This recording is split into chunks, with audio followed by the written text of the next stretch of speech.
Halo teman-teman, perkenalkan nama saya Cakin Manuhutu. Saya mahasiswa dari Universitas Kristen Indonesia Maluku.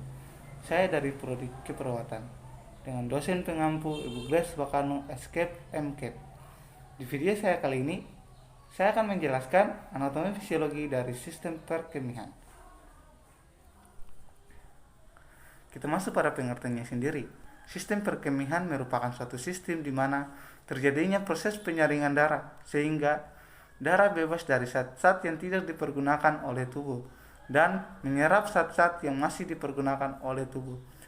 Zat-zat yang tidak dipergunakan oleh tubuh larut dalam air dan dikeluarkan berupa urin atau air kemih.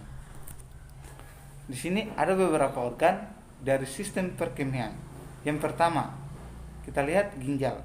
Ginjal menghasilkan urin. Yang kedua, ureter. Ureter menyalurkan urin dari ginjal ke kandung kemih atau vesika urinaria. Yang ketiga, kandung kemih sebagai penampung urin. Yang keempat, uretra mengeluarkan urin dari kandung kemih. Oke, kita lanjut di organ yang pertama, yaitu ginjal.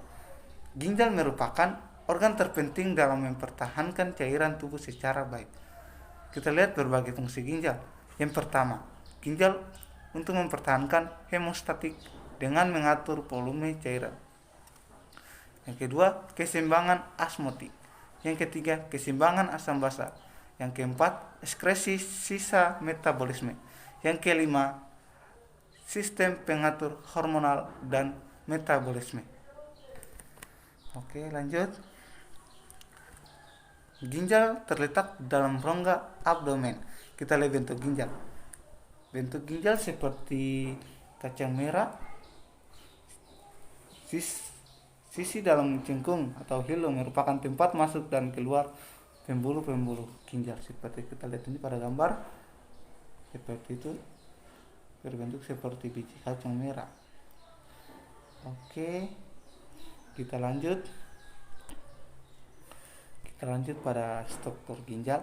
Di sini struktur ginjal. Yang pertama, bagian luar ada kontreks atau renalis atau kulit ginjal. Yang kedua, modula renalis. Yang ketiga, bagian dalam terdapat rongga yang disebut rongga ginjal pelvis renalis. Oke, kita lanjut ke gambarnya. Ginjal tersusun lebih dari 1 juta alat penyaring disebut dengan nefron. Kita lihat gambar-gambarnya dari struktur ginjal. Oke, lanjut.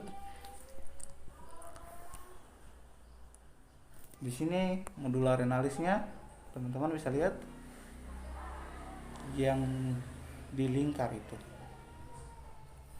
Oke, lanjut. Kita lihat tubulus proximalnya yang berwarna kuning, teman-teman. Oke. Kita lihat lengkung Henle-nya. Lengkung Henle. Oke. Bentuknya seperti cabang, seperti pembuluh darah. Oke.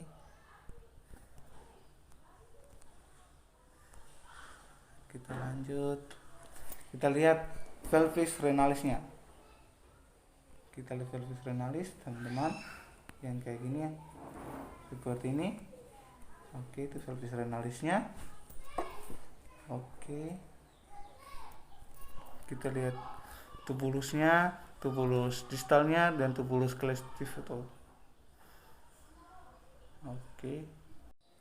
Oke teman-teman, kita masuk pada organ yang kedua, yaitu ureter.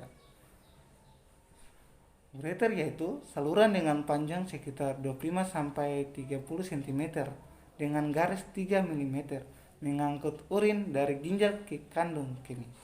Di sini lapisan dinding abdomen terdiri dari A. Dinding luar jaringan ikat atau biasa disebut dengan jaringan fibrosa. Yang kedua, lapisan tengah atau otot polos, dan yang ketiga, lapisan sebelah dalam atau mukosa. Di sini lapisan dinding ureter menimbulkan gerakan-gerakan parestatik tiap 5 menit sekali. yang akan mendorong air kemih masuk ke dalam kandung kemih atau vesika urinaria. Kita bisa lihat gambarnya seperti itu. Kita lihat lapisan dindingnya dari ada 3. Oke, lanjut. Di sini pembagian ureter menurut tempatnya. A. Vas abdominalis ureter berada pada pelvis renal sampai menyilang di vasa iliaca. B. Vas pelvis ureter berada mulai dari persilangan vasa iliaca sampai masuk ke kandung kemih. Kita lihat ureter pria dan wanita. Di sini pada ureter pria terdapat di dalam visura seminalis atas dan disilang oleh ductus deferens dan dikelilingi oleh plexus vesicalis. Dan ureter pada wanita terdapat di belakang fossa ovica urinaria dan berjalan ke bagian media dan ke dalam bagian rectalis cervix uteri bagian atas vagina untuk mencapai fundus vesika urinaria. Oke teman-teman, kita lanjut pada organ yang ketiga, yaitu kandung kemih. Kandung kemih adalah organ berongga untuk menampung urin. Terletak di sebelah anterior, tepat di belakang os pubis, yang dapat divalvasi dan divakuasi saat pemeriksaan fisik.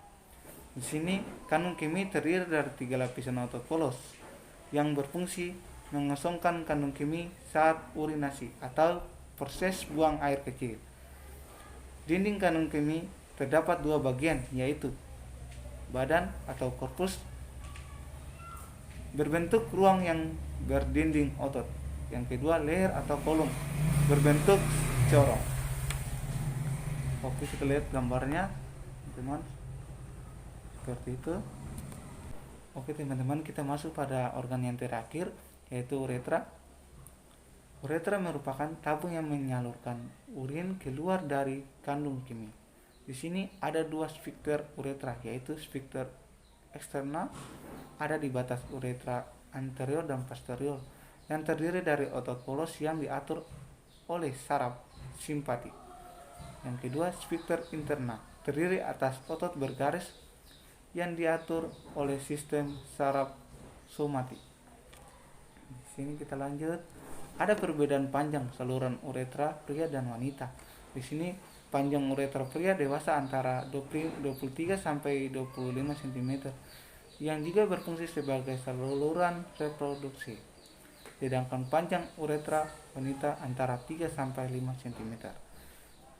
Uretra pada wanita terletak di belakang simpasis pubis miring sedikit ke arah atas. Saluran dangkal dari arifisium uretra internal sampai ke orifisium uretra eksternal. Kita lanjut. Perlu kita ketahui, urin adalah produk terakhir dari sistem perkemihan melalui proses filtrasi oleh glomerulus, sekresi dan absorpsi oleh tubuli. Di sini urin normal berwarna jemi dan menjadi keruh bila didiamkan, berwarna kuning pucat atau kuning pekat. Keasaman prevalensi pH antara 4,8 sampai 7,5. Oke, kita lanjut. Pembentukan urin terdiri dari filtrasi atau penyaringan, reabsorpsi atau penyerapan kembali, dan sekresi. Oke, proses filtrasinya kita lihat. Proses filtrasi pada gambar. Oke.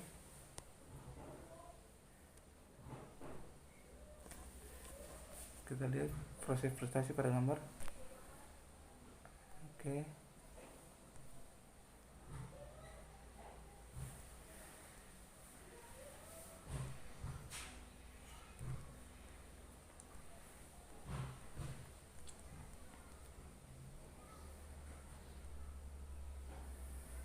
Banyak sekali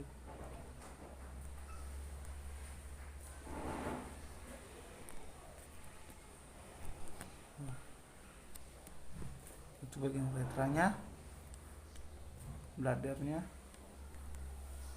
katakan ini.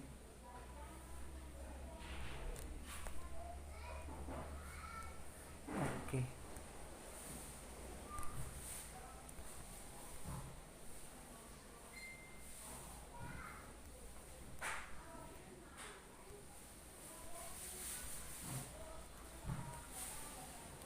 Oke, demikian penjelasan tentang anatomi fisiologi sistem perkimian dari saya. Terima kasih.